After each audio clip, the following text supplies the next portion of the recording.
Bon, on avait dit qu'on commence par un rappel pour ce module.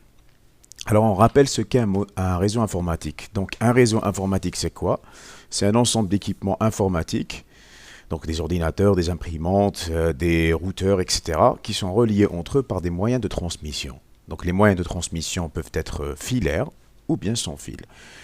Alors, on peut classer en fait les réseaux informatiques selon plusieurs critères, à savoir la couverture géographique, la topologie, le débit, etc. On va passer en revue un petit peu tout ça.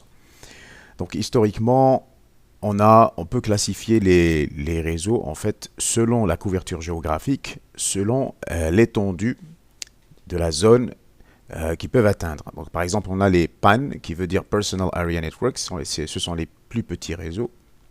Donc, c'est des réseaux personnels. Juste au-dessus, on a les réseaux LAN, qui veut dire Local Area Networks. Et puis, on a les réseaux MAN, qui veut dire Metropolitan Area Networks. Et puis, on a les réseaux étendus, qui sont les plus larges, donc les Wide Area Networks. On va parler sur ça rapidement. Donc, les réseaux PAN sont des petits réseaux, donc qui peuvent atteindre en théorie 1 mètre carré, peut-être plus aussi, mais en théorie. Les LAN, ça peut s'étendre de 10 mètres jusqu'à 1 km. Et puis, les réseaux métropolitains, donc ça c'est à l'échelle d'une ville, ça peut atteindre jusqu'à 10 km. Et puis on a les réseaux WAN, qui sont les réseaux étendus, qui peuvent s'étendre de 100 km à 1000 km. Donc c'est à l'échelle d'un pays ou d'un continent. Donc on peut généraliser tout ça en disant que un ensemble de PAN peut former en fait un LAN. Et puis un ensemble de LAN peut former un MAN. Et un ensemble de WAN peut former ce qu'on appelle Internet, qui est en fait le plus grand réseau sur le globe. Et puis, on peut aussi classifier les réseaux selon leur topologie. C'est quoi la topologie? C'est en fait la façon avec laquelle ils sont installés. Donc on peut distinguer plusieurs types de topologie, à savoir la topologie point-to-point, ou ce qu'on appelle point-à-point en français, B-point. On a la topologie en bus, on va passer en revue tout ça maintenant. La topologie centralisée, et puis la topologie en boucle, ou ce qu'on appelle anneau. Et on a aussi la topologie arborescence. Et finalement, la topologie maillée et la topologie hybride. Donc, c'est quoi une topologie point-to-point? C'est très simple, c'est deux équipements qui sont reliés entre eux directement. Voilà. La topologie en bus, c'est quoi? C'est un câble partagé en commun entre les différents équipements.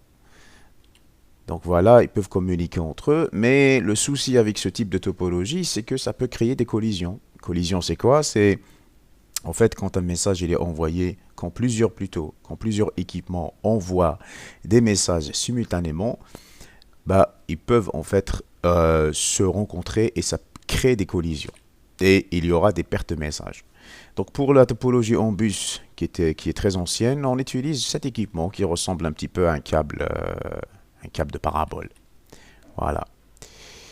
Et puis, Sur l'éditeur, ouais, est-ce que tu as accepté les darlo d'accord? oui, bien sûr. Je vais jeter un œil. Merci de m'avoir dit. Hein. Alors, accepter, on va accepter les personnes qui sont là. Accepter tout le monde. Alors, quand vous voyez des gens qui viennent, vous me le dites, hein, parce que moi, je ne suis pas en train de voir. J'utilise en fait deux PC, un PC pour enregistrer et un PC pour faire les slides. Donc, je ne suis pas en train de voir les personnes qui demandent. Donc, vous me le dites à tout moment. Hein. D'accord, monsieur. Ok, allez, on continue. On est maintenant en train de parler de la topologie centralisée. Donc, la topologie centralisée, ou ce qu'on appelle aussi la topologie étoile, ben, en fait, c'est les équipements sont reliés entre eux à travers ce qu'on appelle des équipements d'interconnexion. Donc, parmi les équipements d'interconnexion, il y a le switch. D'accord, le switch. Donc, le switch, il peut relier plusieurs équipements à la fois. Ça s'appelle un équipement d'interconnexion, mais il n'y a pas que le switch. Alors, en français, commutateur. On a plusieurs, en fait, alors je reviens juste ici parce que c'est important. On a plusieurs équipements d'interconnexion selon, en fait, le niveau dans lequel ils interviennent, dans la couche OSI. On va parler aussi de la couche OSI parce que c'est très important de connaître ça. Donc, les hubs, ce qu'on appelle les concentrateurs ou bien les répéteurs, ils interviennent au niveau 1 de la couche OSI. Le niveau 1, c'est quoi? Qui se rappelle? Qui se rappelle du niveau 1 de la couche OSI? Vous avez C'est vu ça? la couche physique, non? Exactement, c'est ça. C'est la couche physique. Et puis, il y a la couche liaison, et puis la couche réseau, et ainsi de suite. Donc, les concentrateurs, les hubs, eux, ils interviennent seulement au niveau 1. Donc, leur travail, c'est quoi? C'est de répéter le signal pour diminuer ce qu'on appelle l'atténuation, pour que le signal puisse atteindre sa destination. Et puis, on a les commutateurs qui interviennent au niveau 2. Ce sont les switches. Donc, niveau 2, c'est la couche liaison de données. Donc, les switches sont responsables de faire ce qu'on appelle la commutation de trame. Ils font la commutation de trame. Voilà. Et la trame la plus connue, c'est la trame Ethernet. Et puis, il y a les routeurs qui interviennent au niveau 3, donc, qui est la couche réseau. Et le travail principal des routeurs, c'est en fait l'acheminement des paquets de la destination aux sources. Et on va s'intéresser essentiellement à ça durant ce cours. Hein. Donc, le cours durant ce semestre, on va s'intéresser essentiellement au routage. Et puis, on a aussi les passerelles qui interviennent au niveau application. Passerelle, c'est peut-être un serveur, un PC, donc un équipement dans lequel il y a toutes les couches implémentées. Voilà. Monsieur, il y a encore des gens en attente. D'accord, merci de me l'avoir dit. Tout accepté. Alors, on continue. Donc ça, c'est la topologie étoile. Donc la topologie étoile, c'est quoi? C'est le nom étoile vient en fait de la forme de la topologie. Bon, c'est pas nécessairement comme ça, mais c'est un petit peu ça. Ça veut dire qu'il y a plusieurs équipements qui sont reliés entre eux à travers un point qui est l'équipement d'interconnexion, qui est responsable de gérer en fait les communications entre les équipements. Et généralement, l'équipement d'interconnexion tel que le switch, il maintient une table qu'on appelle la table MAC qui contient en fait les adresses MAC de chaque équipement relié à chaque port. Voilà.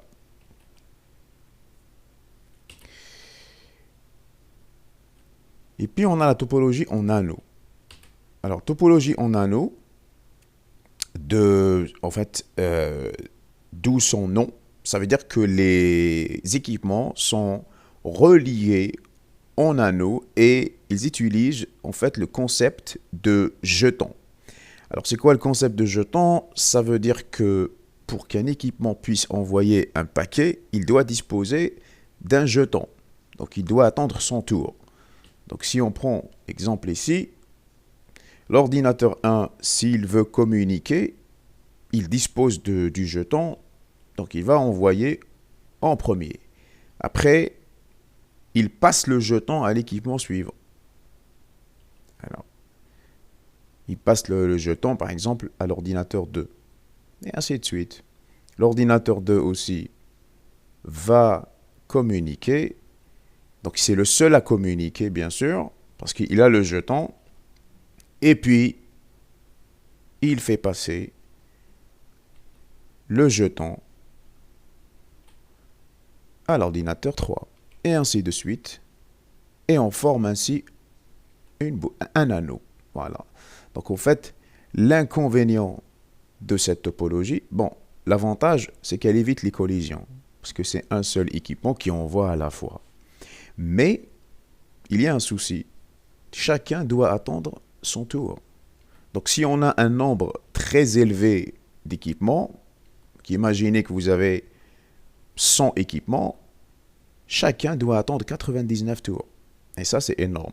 C'est pour ça qu'en pratique, cette topologie n'est pas très fiable. Et puis, on a la topologie arborescence, hiérarchique. Donc ici, il existe un seul chemin unique entre chaque équipement et l'autre. Donc à travers des équipements qui sont reliés en arbre. Donc on a un périphérique pair, le périphérique père qui a des périphériques enfants, et les périphériques enfants eux-mêmes ont des périphériques enfants, et puis les machines sont en fait les feuilles. Voilà, donc là, le périphérique d'interconnexion principale est la root, chez la root, hein, root, la racine, je veux dire, root in English. Voilà, et les autres, euh, ils sortent de la racine. Et puis on a la topologie maillée. La topologie maillée, en théorie, c'est la meilleure topologie. Pourquoi? Parce qu'elle permet de relier chaque équipement à tous les autres équipements. Et c'est fiable, pourquoi? Parce que chaque équipement a un lien direct avec tous les autres équipements. Ça veut dire qu'il n'y a pas de risque de collision. Mais en pratique, ce n'est pas faisable. Parce que si vous avez un très grand nombre d'équipements, cela suppose que chaque équipement a plusieurs cartes réseau. Et en pratique, c'est pas vraiment faisable. Donc c'est la topologie la plus optimale, mais irréalisable dans le cas d'un grand réseau. Voilà. Et puis finalement, on a la topologie hybride. La topologie hybride, c'est une topologie qui combine en fait toutes ces topologies dont on vient de parler. Voilà, donc une topologie qui permet au concepteur du réseau de réfléchir de la façon la plus optimale pour relier ces équipements. Donc c'est la topologie utilisée en pratique en fait. Voilà. Donc ça c'était pour parler des topologies. Donc ça c'était juste un petit rappel rapide. Maintenant on va parler sur ce qui va nous intéresser par la suite, à savoir les adresses IP. Donc les adresses IPv4 qui sont essentiellement utilisées jusqu'à aujourd'hui, même avec l'apparition de l'IPv6. Donc l'IPv4, c'est quoi? C'est une adresse qui permet de identifier un équipement au sein de son réseau. Et elle est constituée de 4 octets. Donc elle est composée en fait de 4 octets, mais de 2 parties. Il y a la partie réseau, et puis il y a la partie machine. La partie réseau, c'est la partie qui définit en fait le réseau auquel appartient l'équipement. Alors quand on dit adresse IP, ça ne concerne pas seulement un PC. Ça peut être n'importe quel équipement intelligent doté d'une carte réseau. Votre téléphone, votre télé, votre imprimante, etc. Donc c'est quoi l'adresse IP réseau? C'est l'adresse qui correspond à quoi? À l'adresse dans laquelle toute la partie machine est mise à zéro. Et c'est quoi le masque? Le masque, c'est une adresse qui permet de distinguer l'adresse réseau de l'adresse de la machine, et dans laquelle tous les bits de la partie réseau sont mis à 1. Et c'est quoi l'adresse de diffusion? Bon, ça, vous connaissez déjà, mais c'est juste des rappels. L'adresse de diffusion, c'est l'adresse dans laquelle toute la partie machine est mise à 1. Donc, normalement, il y a des exemples qu'on va voir. Donc, l'adresse d'une machine, c'est quoi? C'est en fait l'adresse qui identifie la machine au sein de son réseau. Prenons un exemple ici. Monsieur, Oui, dites accepter. bien sûr. D'accord. Alors, on va accepter les personnes qui sont venues. Parfait. Et on continue. Alors, prenons un exemple. Supposons qu'on a cette adresse 172.16.254.1. Donc ça, c'est l'écriture binaire. Alors, il faut se souvenir du binaire, hein, parce que vous aurez besoin de ça pour faire les calculs. Pour faire notamment le découpage en sous-réseau. On va voir ça. Hein.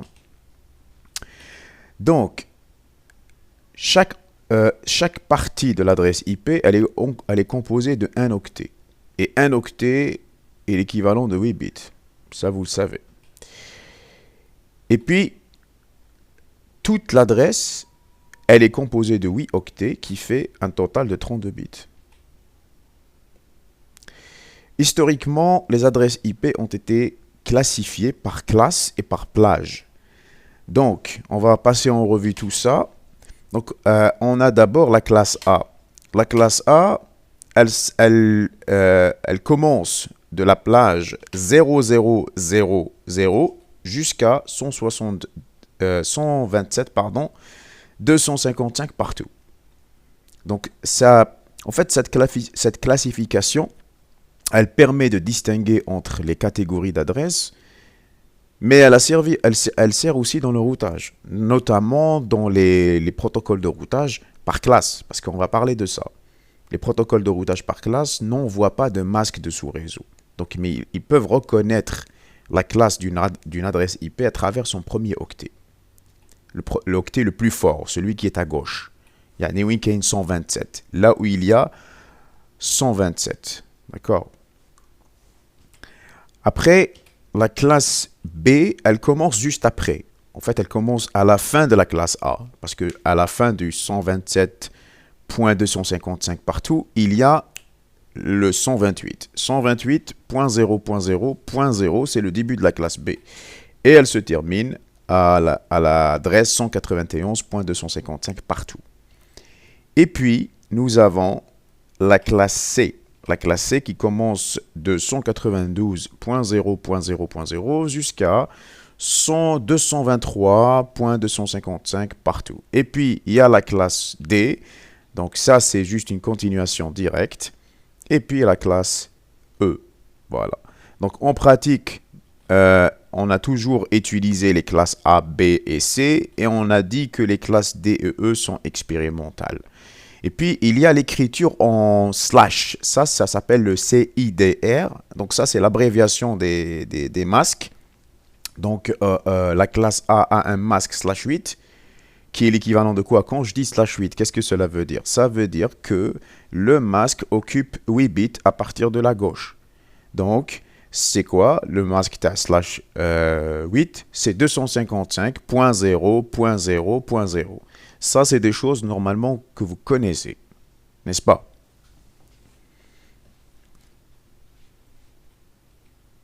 Mhm. Vous pouvez répondre, hein. C'est des Oui, choses que vous monsieur. connaissez. Oui. Oui. Parfait. Et puis, on a le /16, c'est pour la classe B. Ça veut dire que le masque, il est sur 2 octets. Donc, à savoir 255.255.0.0. La classe C, elle a un masque de /24. Et puis, la classe D, elle est utilisée généralement pour les adresses multidiffusion, pour créer des groupes multidiffusion, etc. Et la classe E, on a toujours dit qu'elle est expérimentale pour les recherches. Alors, il faut savoir qu'à un moment donné, même si ça a pris du temps, à l'invention des adresses IP, à l'époque, on a dit que ça ne va pas se terminer. Parce qu'une adresse codée sur 32 bits, elle peut donner approximativement 2 à la puissance 32 adresses possibles. Ce qui fait que à peu près c'est 4,3 milliards d'adresses possibles. Mais avec l'explosion de la technologie et l'explosion de l'IoT, qui veut dire Internet of Things, ce sont en fait des objets connectés. Il y a trop de smart objects. Cela a conduit à l'épuisement de ces adresses. Même s'il y avait 4 milliards, hein, donc imaginez un petit peu, 4 milliards d'adresses épuisées en 2011. Donc c'est pour cela que on a pensé à l'IPv6 pour pallier à ce problème-là. Donc l'IPv6, juste pour vous donner une idée, mais on ne va pas vraiment le voir tout de suite, sauf si on a du temps plus tard, mais il ne va pas faire l'objet de nos chapitres. L'IPv6, il constitue quoi? 8 groupes de 16 bits, 8 groupes de 2 octets. Ce qui peut faire quoi? C'est qu'il peut donner, en théorie, 2 à la puissance 128 adresses possibles. Et ça va donner ce chiffre-là que je ne vais pas m'amuser à lire. Voilà. Donc ce chiffre-là, il est énorme. Donc en théorie, ça peut donner jusqu'à 667 milliards et quelques par millimètre carré. Donc en théorie, pour nous, ça reste un nombre, disons, illimité. Mais bien sûr que c'est limité. Voilà. Vous avez compris l'idée. L'idée, ça veut dire que c'est trop, c'est énorme. Voilà, ça c'est pour la première partie. Donc voilà, ça, je vais juste faire un petit peu de publicité pour Falida, mais elle le mérite. Donc ça, c'est sa chaîne. Donc je vous invite à, à vous abonner. Vous allez trouver beaucoup de contenu intéressant. Voilà. Alors on passe à la deuxième partie et on va parler du modèle OSI. Donc c'est quoi le modèle OSI? On va le voir tout de suite, le temps que ça va se charger.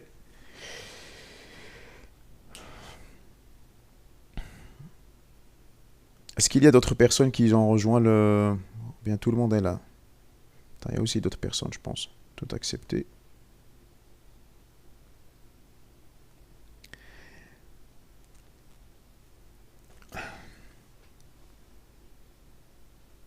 Alors, on attend que ça se charge.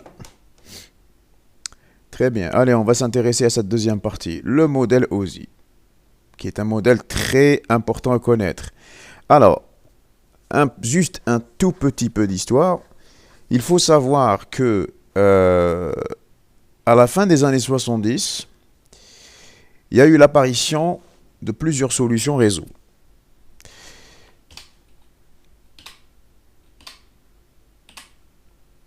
Mais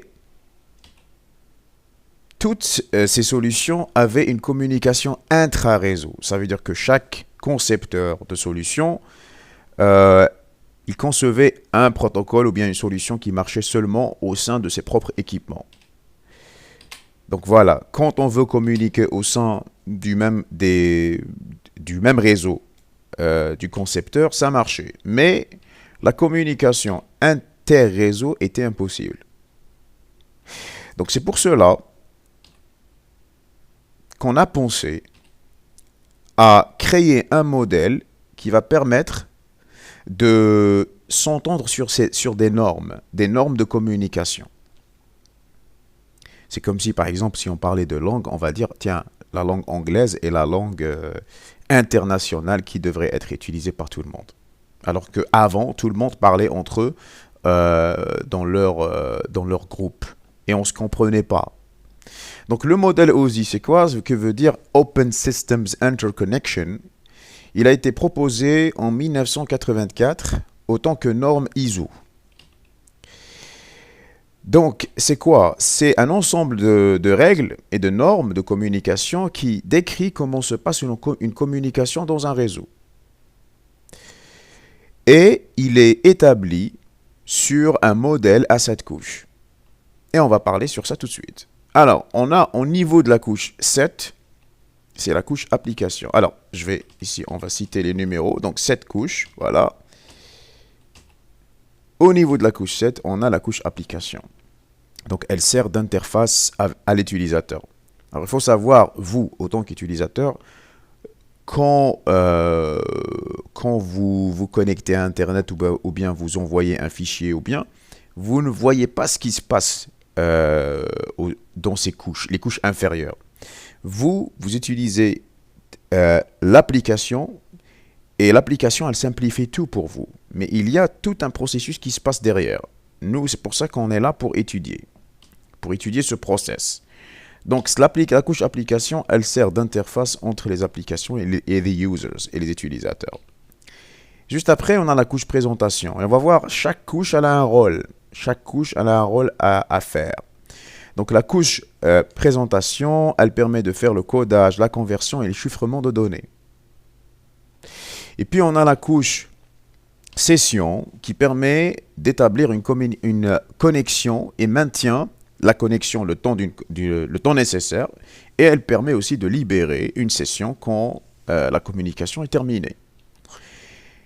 Et puis, on a la couche transport qui permet d'établir une connexion de bout en bout entre le destinataire et la source. Et puis, on a la couche réseau. Donc, c'est la couche qui va nous intéresser le plus. Nous, on va étudier surtout ce qui va se passer au niveau de cette couche. Donc, la couche réseau, elle permet d'acheminer les paquets elle permet de faire aussi l'adressage IP et le routage. L'adressage IP, ça veut dire qu'on va mettre les adresses sources et destinations, vous allez voir dans l'entête, et le routage permet de choisir les meilleurs chemins à suivre par les routeurs pour atteindre la destination. Et puis nous avons aussi la couche liaison qui vient juste après, qui permet l'échange des données via un support local de communication. Ça peut être filaire, ça peut être Wi-Fi, etc. Et puis nous avons la couche physique qui permet d'encoder le signal et de l'envoyer sur le support physique. Voilà. Donc nous, on ne voit pas tout ça. Quand on est utilisateur, on ne voit pas ce qui se passe. Nous, on utilise directement l'application. Mais tout ce process, il est fait pour permettre la communication dans un réseau. Alors, on peut dire que les couches inférieures, donc à savoir la couche 3, 2 et 1, ce sont des couches matérielles. Et les couches supérieures, ce sont des couches logicielles. Donc, ce principe, il est fondé sur le principe... en fait, pourquoi on a fait ce découpage? Le découpage, il a été fait pour simplifier la gestion. Et quand il y a un problème, ou bien si on veut intervenir pour régler quelque chose, on peut intervenir sur une seule couche, au lieu de revoir le tout. En fait, ce principe-là, il est énoncé par Jules César, le fameux empereur romain, je pense que vous connaissez, qui veut dire diviser pour régner. En fait, c'est le principe de toute solution pragmatique. Quand on a un problème, la meilleure des choses, c'est de le décomposer en sous-problèmes. Et chaque sous-problème, on lui trouve une solution. Et si on veut réviser le problème, on peut réviser des sous-problèmes au lieu de remettre en cause tout le problème entier. Donc c'est pour cela qu'il y a cette philosophie de découper le problème en sous-problèmes, et ça s'applique aussi sur le modèle OSI.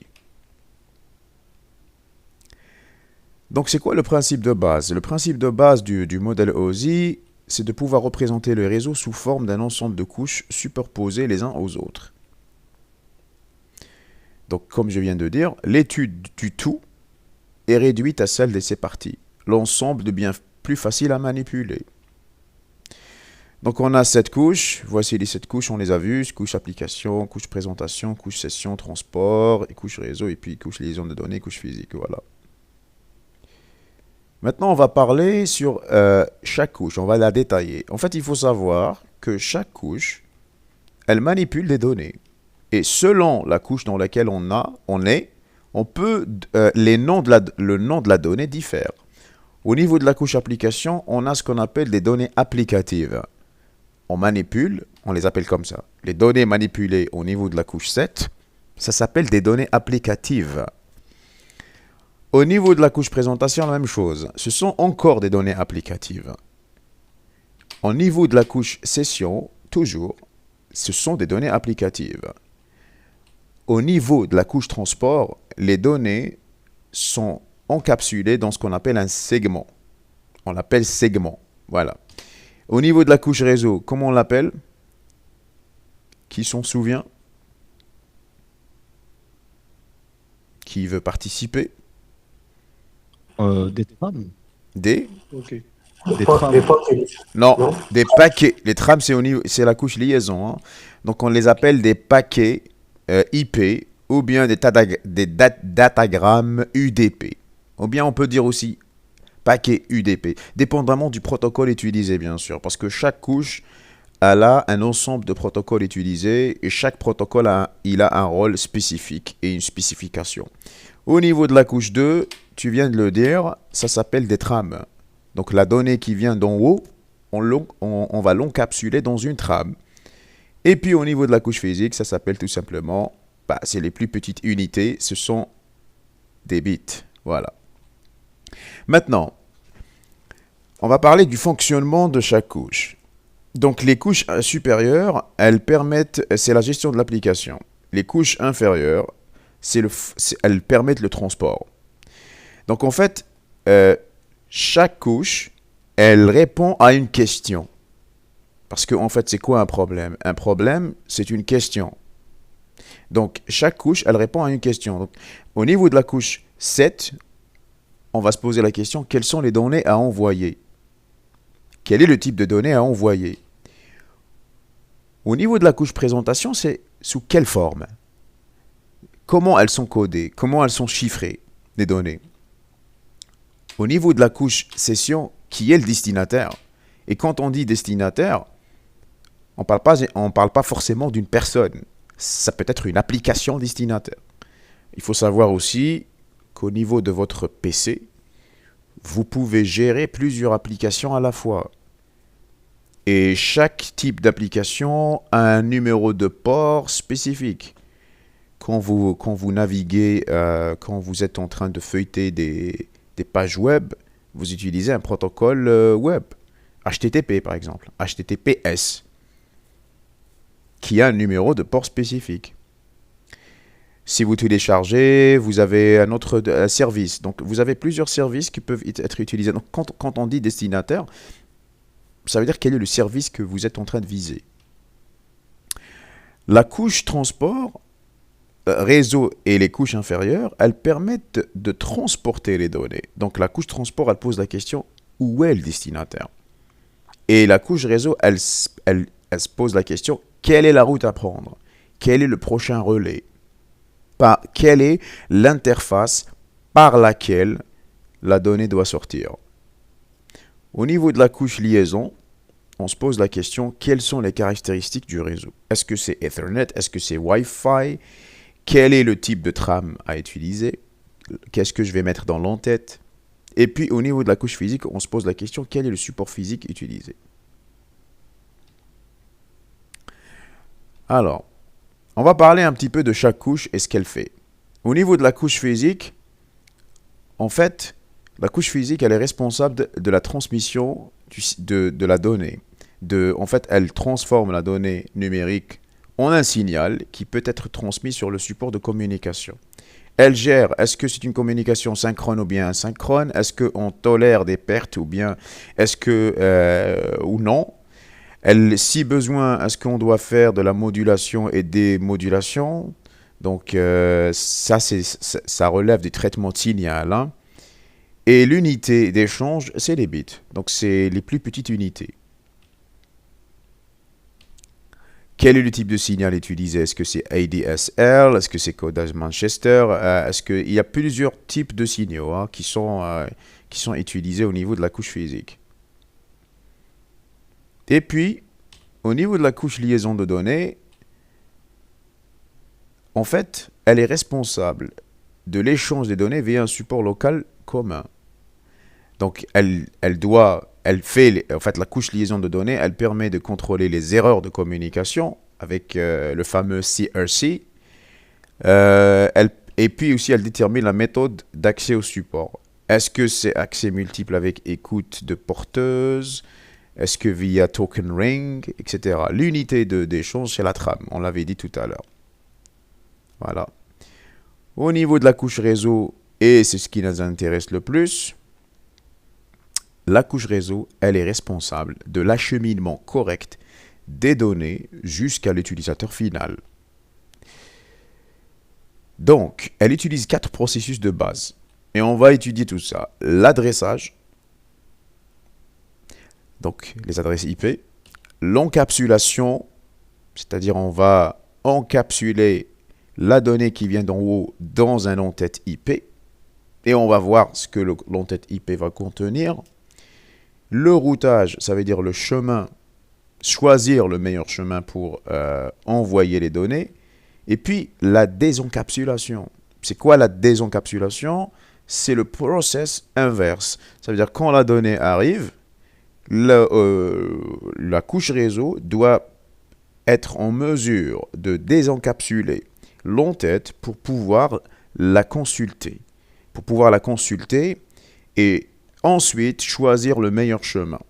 Parce qu'en fait, un routeur, bien sûr c'est lui qui va faire tout ça, il va pouvoir lire l'entête IP pour déterminer surtout, bon, il y a plusieurs informations, mais l'information qui nous intéresse le plus, c'est l'adresse destination. Avec cette adresse, il va pouvoir faire un et logique avec son masque, bien sûr si c'est un protocole de routage dynamique sans classe, pour faire une recherche dans sa table de routage pour trouver une correspondance pour à la fin choisir le meilleur chemin pour cette destination. Et bien sûr, un routeur ou bien tout équipement doté de la couche réseau doivent pouvoir faire aussi la traduction d'adresse logique en adresse physique. Alors, qui se rappelle du protocole responsable de ça? Il y a un protocole spécifique qui permet d'associer une adresse logique à une adresse physique. Il y a un process qui va se faire. Qui se rappelle? Qui peut me dire? Qui peut me dire? OSI, monsieur. Non, non. OSI, c'est le modèle général. Il y a un protocole spécifique que vous avez vu. Hein. Je suis certain, Blé, vous l'avez vu. Normalement, vous l'avez vu. Il y a un protocole qui est utilisé par un équipement doté de la couche réseau pour pouvoir chercher l'adresse physique. L'adresse physique, ça veut dire quoi? C'est l'adresse MAC. L'adresse logique, c'est quoi? C'est l'adresse IP. Il y a un protocole qui permet de faire cette recherche. TCP. Un RP. ARP, voilà. ARP, c'est ARP, qui veut dire Address Resolution Protocol. Voilà. On va le voir dans le cours prochain. Et l'unité manipulée, c'est les paquets, datagrammes, etc. Quels sont les protocoles qui interviennent au niveau de la couche 3? Donc, on a le IPv4, le IPv6, ICMP, IJMP, ARP, etc. Chaque protocole a un rôle. Chaque protocole a un rôle à remplir. Et puis, on a la couche transport. La couche transport de données de bout en bout. Son but, c'est ça. C'est le transport de données de bout en bout à travers plusieurs réseaux. Donc, elle permet d'établir une session, de la maintenir et puis de la rompre quand c'est fini. Donc, autant qu'émetteur, l'émetteur, il segmente les données en paquets numérotés. Parce qu'il faut savoir, en fait, que lorsque les paquets sont envoyés au niveau du réseau, les données sont découpées en morceaux. On ne peut pas envoyer une donnée de plusieurs mégas ou plusieurs gigas en un seul coup. Donc, les données, ils sont segmentés en paquets numérotés. Donc, chaque paquet peut prendre un chemin différent. Et puis, la destination, une fois qu'elle a récupéré tous les paquets, elle peut faire ce qu'on appelle la reconstruction du paquet pour retrouver le paquet original, la donnée originale. Et s'il y a des erreurs, elle peut demander une retransmission ou bien un échange nécessaire pour récupérer les paquets erronés. Donc, autant que récepteur, donc l'émetteur, il segmente et le récepteur, il reconstitue les données en ordonnant les paquets. Donc, l'unité d'échange, ce sont les segments. On les appelle segments au niveau de la couche transport. Voilà. Quelques protocoles au niveau de la couche transport. On est toujours pour rappel, on est toujours avec le modèle OSI théorique, hein, parce qu'on n'a pas encore parlé du modèle TCP/IP qui est en fait le protocole pratique, qui est mis en pratique, qui est inspiré du modèle OSI. Donc, quelques protocoles qui sont utilisés, il y a le TCP, Transmission Control Protocol, UDP, RTP, etc.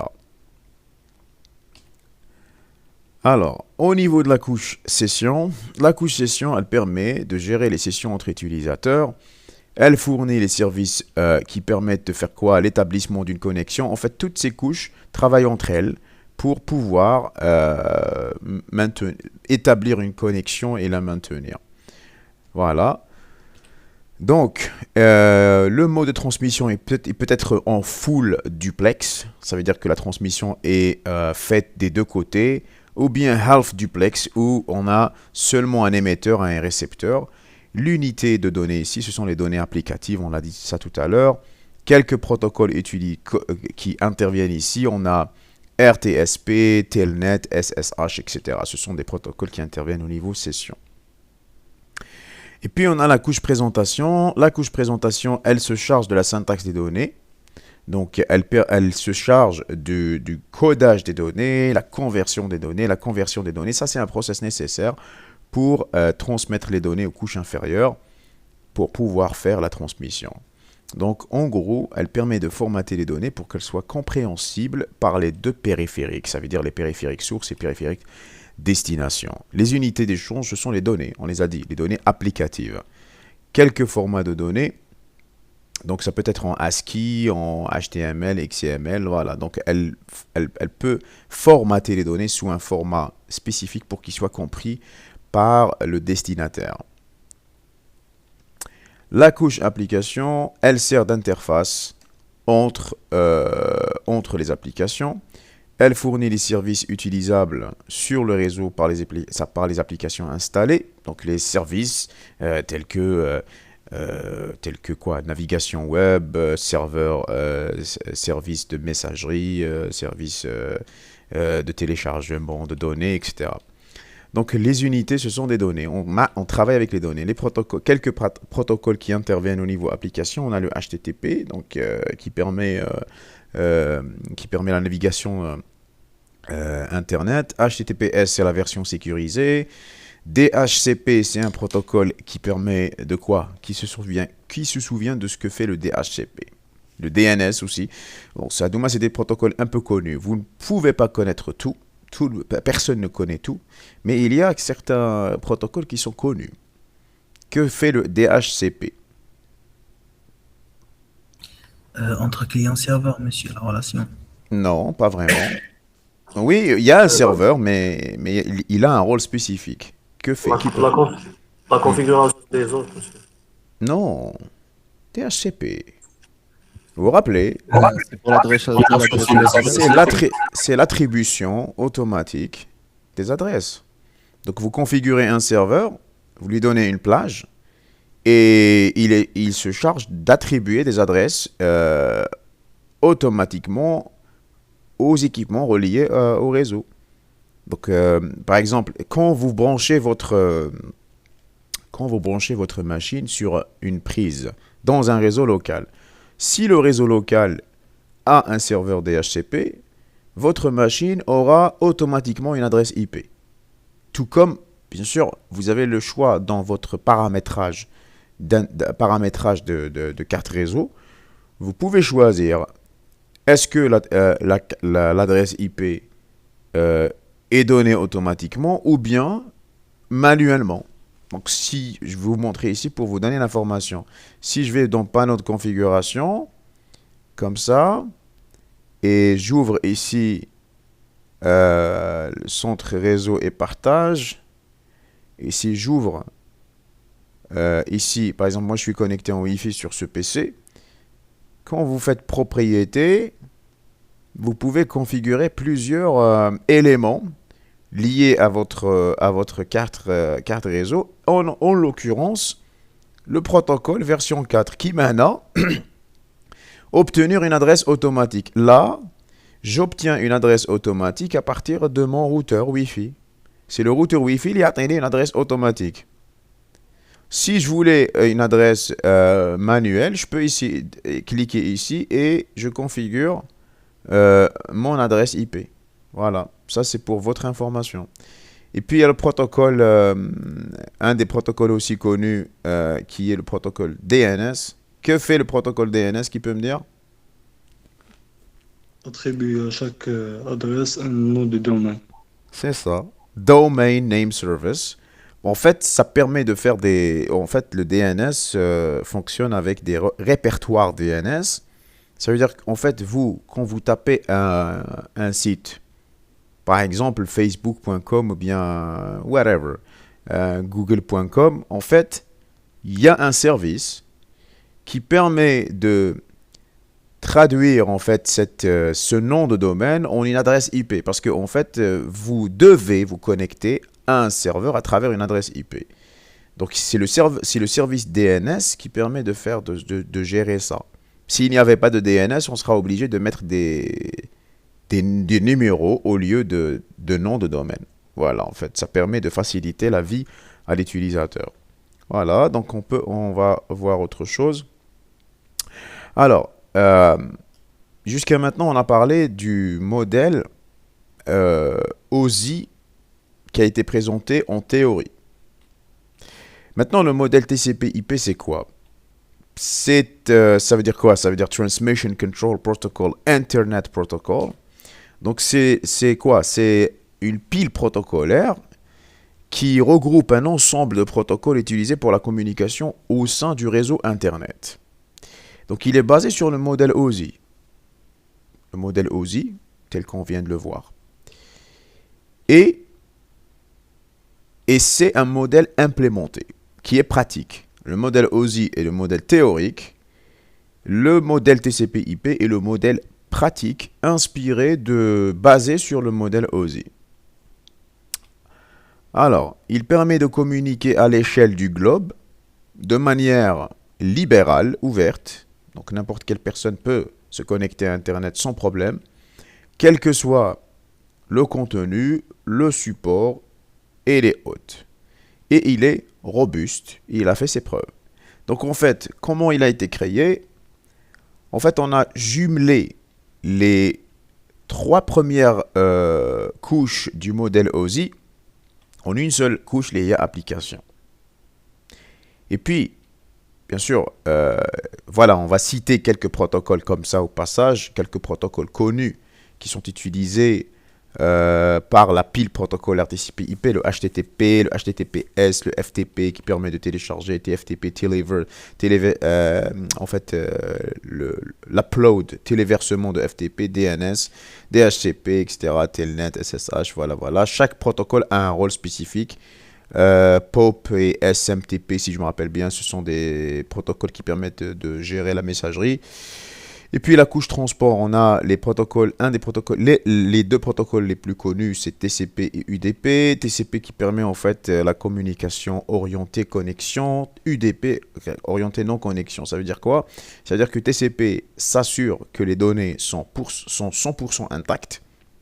UDP peut tolérer quelques pertes. Donc c'est pour ça que, par exemple, on utilise le UDP pour le streaming. Donc dans le streaming, on peut tolérer quelques pertes. Parce que si on utilisait le TCP ou bien on ne tolère pas les pertes pour le streaming, ben, en fait la vidéo ne sera pas en direct. Donc il y aura un process de checking, vérification, etc. pour que vous pouvez voir. En fait, s'il y a une émission, ben, tout simplement, vous n'allez pas la voir en direct. Si on n'utilise pas un protocole qui tolère les pertes, comme UDP.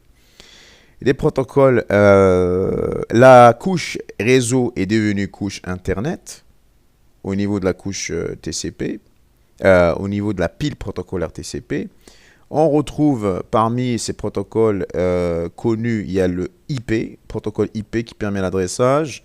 Le ARP, on en a parlé tout à l'heure, qui permet de faire la traduction d'adresse logique en adresse physique et vice-versa, parce qu'on peut faire aussi l'inverse. ARP, l'autre version, c'est ARP, si je me rappelle bien, je ne me rappelle pas bien de l'acronyme. Et puis vous avez la couche liaison et physique ont été jumelées pour former la couche accès réseau, et elles permettent de gérer plusieurs protocoles connus tels que Ethernet, PPP pour les communications point-to-point, le token ring, c'est pour la communication en anneau, et puis le Wi-Fi. Voilà, donc pour le modèle TCP/IP, au niveau de la couche application, alors il y a quelqu'un qui a écrit quelque chose. Address Resolution Protocol, c'est ARP. Moi, je parle de l'ARP inverse. Je veux dire, parce qu'on peut traduire des adresses IP en adresse MAC, et l'inverse aussi. Alors, ici, au niveau de la couche application, on peut gérer des noms de domaine si on utilise par exemple un protocole qui permet de naviguer sur Internet. Donc voici quelques exemples comme ça au hasard, des exemples de noms de domaine. Au niveau de la couche transport, on gère les numéros de port, des applications. Comme par exemple le HTTP, il utilise le numéro de port connu qui est 80. Pour le DNS, c'est 53. Voilà. Donc, c'est des numéros de port d'application utilisés. Au niveau d'Internet, on utilise les adresses IPv4 ou bien V6. Jusqu'à maintenant, on utilise toujours les adresses IPv4, surtout en Algérie, mais l'adresse IPv6 commence à se populariser ailleurs. Hein. Et puis, au niveau de la couche réseau, on gère les adresses MAC. Les adresses MAC, c'est quoi? Ce sont des adresses physiques. Pourquoi on dit des adresses physiques? Parce qu'en théorie, elles ne peuvent pas être changées. Chaque fabricant de carte réseau donne un numéro unique à la carte réseau.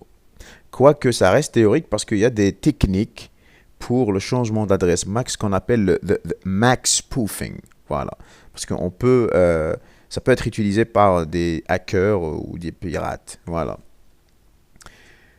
Donc, au niveau de quels sont les équipements utilisés au niveau de chaque couche. Au niveau de la couche application, ce sont généralement des passerelles. Passerelle, c'est quoi? C'est un PC, un serveur. C'est un équipement qui contient l'implémentation de toute la pile protocolaire. Au niveau de la couche transport aussi, donc ce sont des passerelles. Au niveau de la couche Internet, ce sont des routeurs. Donc les routeurs, par exemple, c'est ça. Mais vous allez voir ça en TP avec Madame Bouachi. Vous allez vous intéresser à l'aspect hardware de la chose. Et puis, au niveau de l'accès réseau, on a les commutateurs. Les commutateurs, ça ressemble un petit peu aux routeurs, mais c'est pas tout à fait la même chose. Quoi qu'il existe des commutateurs de niveau 3 qui peuvent faire en fait le routage au même temps que la commutation. Donc quand on dit, en fait, chaque équipement d'interconnexion a un rôle spécifique et le nom de la fonction qu'il fait dépend de l'équipement lui-même. Au niveau de le routeur fait le routage, le commutateur fait la commutation de trame. Le routeur fait le routage de paquets et de datagrammes. Voilà. Alors, les données qui sont utilisées au niveau de la couche application, ce sont les données applicatives. Il faut savoir que quand on communique dans un réseau, quand votre équipement communique, au départ, il a les données brutes qui sont manipulées par l'utilisateur. Et puis, aux données brutes, on rajoute un nom-tête. On dit un nom-tête applicatif.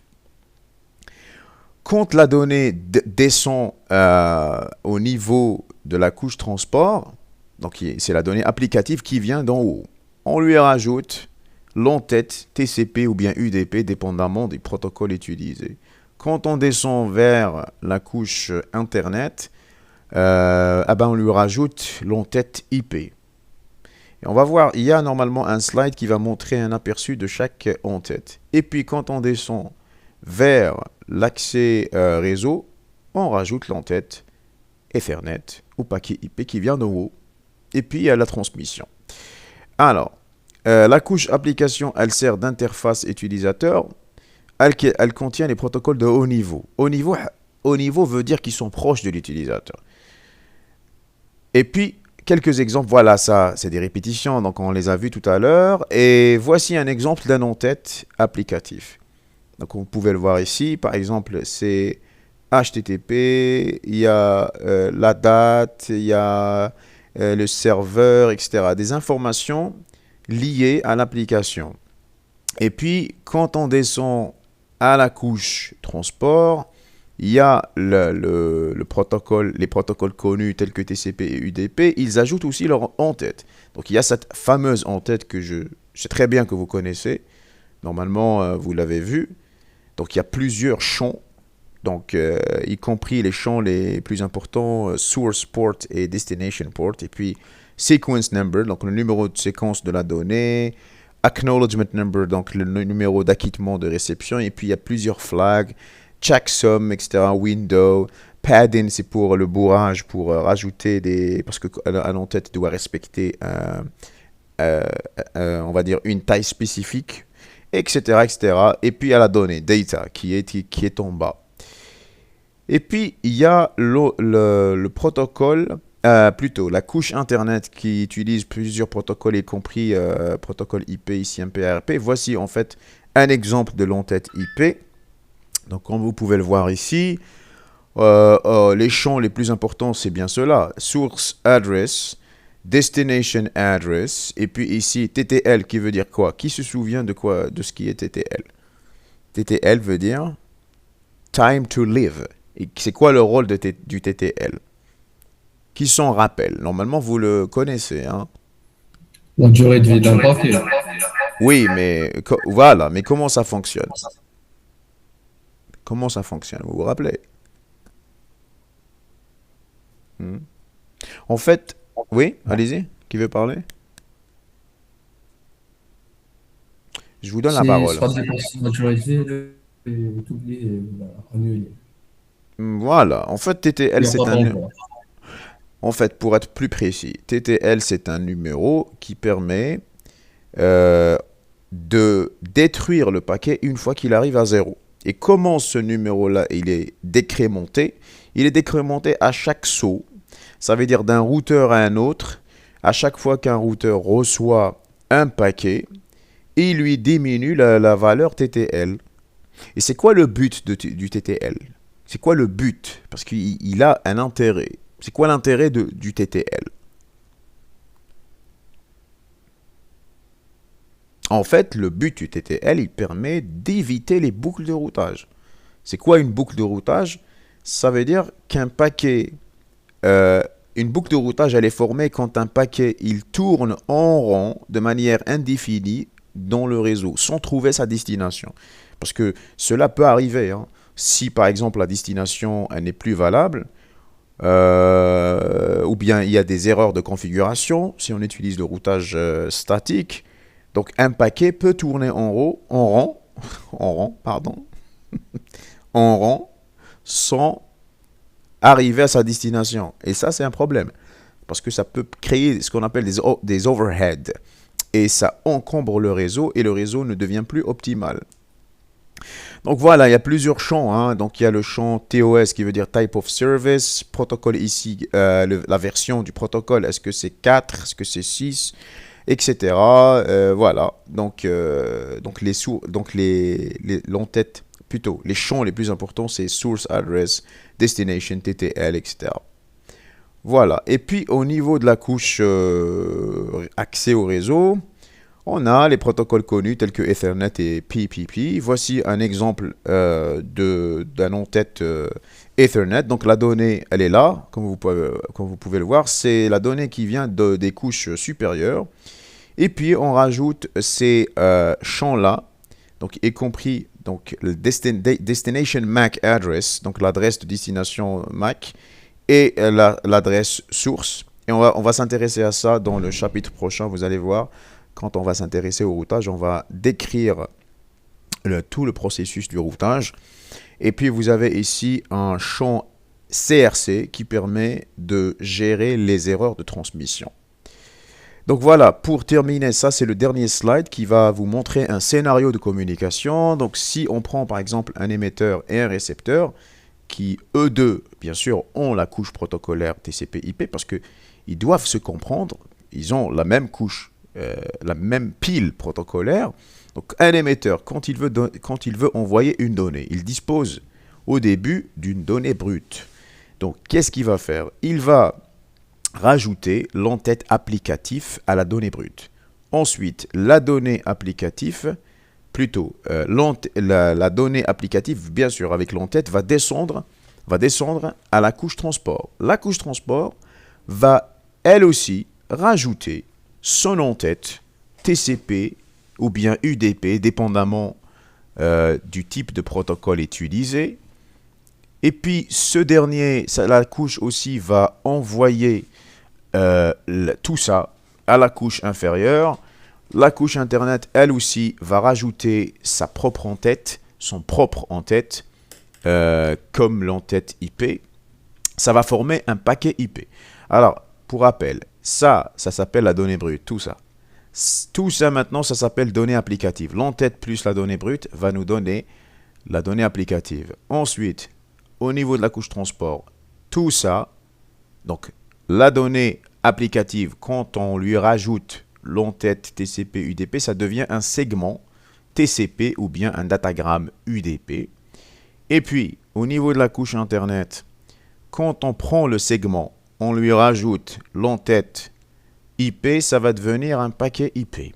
Et puis, tout ça est envoyé à la couche accès au réseau qui va rajouter l'entête Ethernet, si bien sûr on est dans un réseau Ethernet.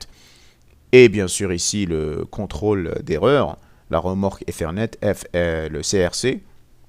Et cela va former la trame Ethernet. Voilà comment les choses se font. Ensuite, il y a l'encapsulation qui va se faire. Enfin, c'est pas visible. Ah, voilà, voilà, c'est visible maintenant. Voilà, il y a l'encapsulation qui va se faire. Et la conversion des données en signaux qui vont être transmis. Je ne sais pas si vous voyez le signal ici. Est-ce qu'il est visible? Voilà. Et bien sûr, le récepteur va recevoir au niveau de l'accès réseau, il va faire le travail inverse. Ça veut dire le récepteur va faire ce qu'on appelle la désencapsulation. Donc ce qu'il va faire, il va faire remonter les données et à chaque couche va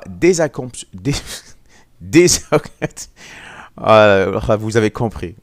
Va désencapsuler l'entête correspondant pour pouvoir le consulter et faire monter la donnée vers les couches supérieures jusqu'à ce qu'on arrive à la couche application.